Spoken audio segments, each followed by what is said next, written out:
Good day. This is HJT Views on Current Affairs.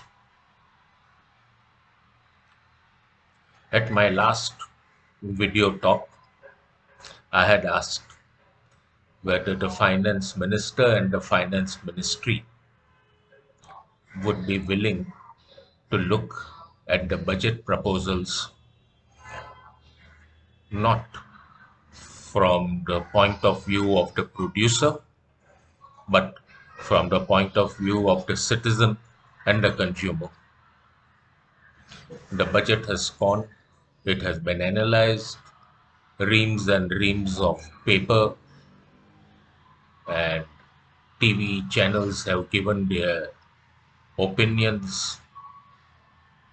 The fact remains that a good opportunity to look at the budgeting exercise from the point of view of the Indian consumer has been lost.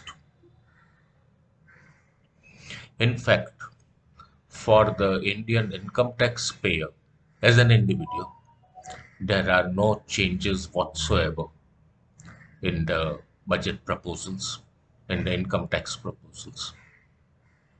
This is surprising. Surprising from the point of view that why is it that the ministry is unwilling to do a cost benefit analysis of the tax that it is recovering from individuals and the amount that it is spending to make that recovery? Is it really that difficult to do that?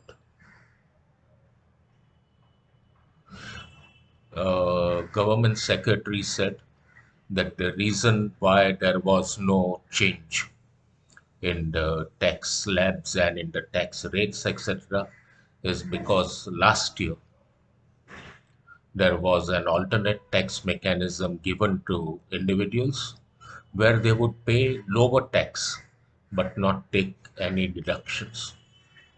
They would like to study what that proposal has brought in terms of feedback that the data is giving, and then they would like to study the matter before they do anything. I find this to be a wishy-washy and a weak excuse. If the tax beginning slab had moved to 10 lakhs, would anything have really happened? Where is the question of old tax and new tax, etc., coming in? You could have made the starting slab 10 lakhs, the second slab 10 lakhs plus till 25 lakhs, and then taken it off. Would that really have distorted the old tax regime, new tax regime? I think it's an excuse that does not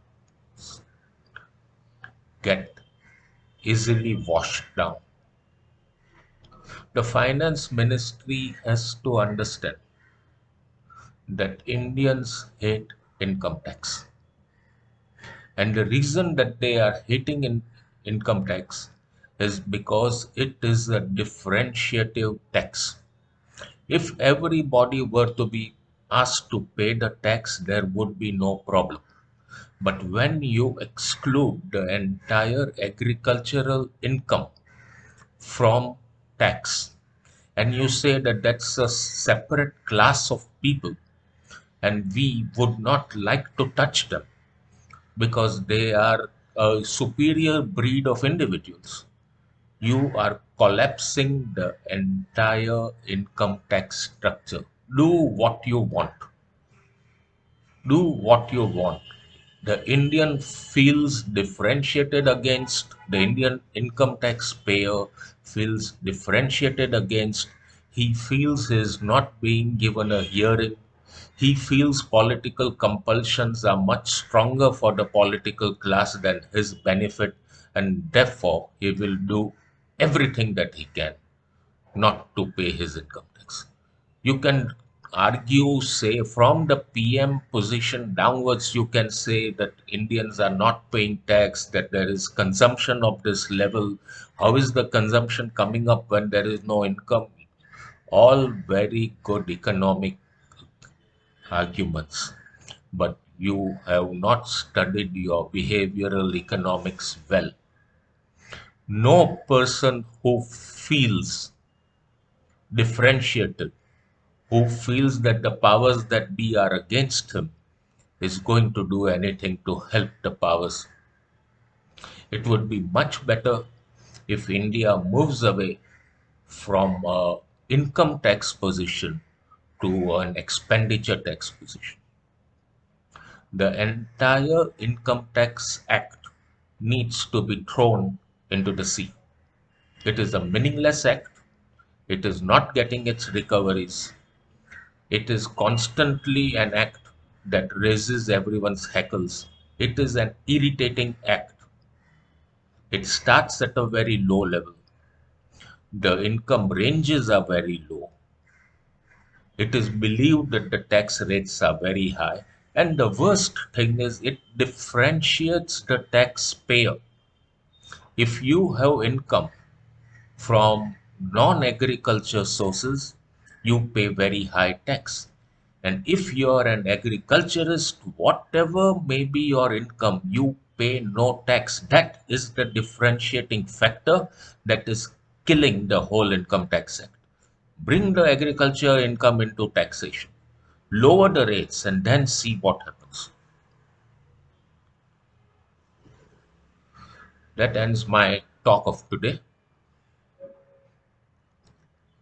It's very difficult to talk on a subject that is more behavioral and personal than economic, but income tax in India will never ever be a source of great tax revenue, regardless of the amount of controls and the amount of pressures and the amount of TDS, etc., that people are coming. Because one thing is sure, you are not fair in your charging of income tax.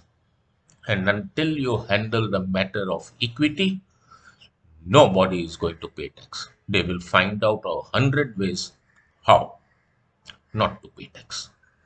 That ends my talk of today. See you again next time.